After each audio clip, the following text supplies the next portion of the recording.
Khargram block Trinamool কংগ্রেসের ডাকে ৯ নম্বর জঙ্গিপুর লোকসভা কেন্দ্রের তৃণমূল প্রার্থী খলিলুর রহমানের সমর্থনে খড়গ্রামের নগরে জনসভায় এলেন ফিরহাদ হাকিম। এদিন ফিরহাদ হাকিম সভাতে বক্তব্য দিতে গিয়ে অধীর ও সেলিমকে একযোগে আক্রমণ করেন।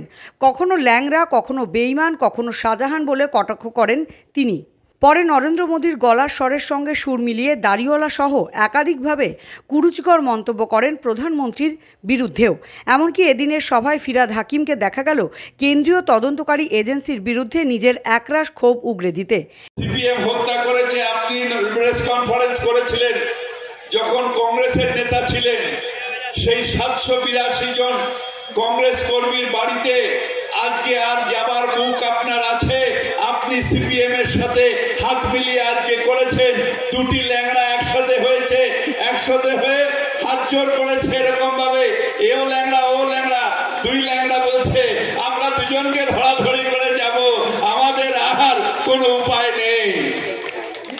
দুই ল্যাংড়া, এর একটা পানে ওর একটা পানে একসাথে হয়েছে। ইসরাত জাহানের কেসে দৌড়ে দৌড় করিয়ে করিয়ে গুলি করে খুন করেছিল।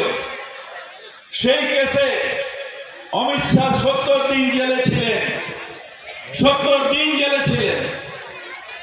বেরিয়ে এলেন প্রথম 5 বছর কেসটা ছিল, তাই মন্ত্রী করতে পারেনি নরেন্দ্র মোদী।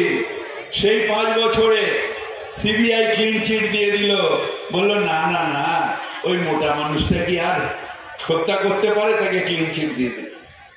অর্থাৎ সিবিআই 70 দিন একজনকে জেলে রাখার পরে ক্লিন চিট দিচ্ছে যে না, এনার বিরুদ্ধে কিছু নেই। তাহলে আমাদের যারা জেলে আছে, একদিন যখন সরকার পাল্টাবে এই সিবিআই বলবে এরা ক্লিন চিট। সেই জন্য সুপ্রিম কোর্ট বলছে যে সেন্ট্রাল গভর্নমেন্টের তোতা পাখি হচ্ছে সিবিআই।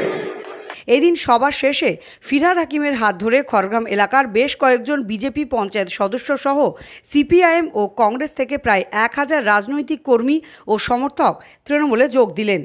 বাংলা টুডে নাও।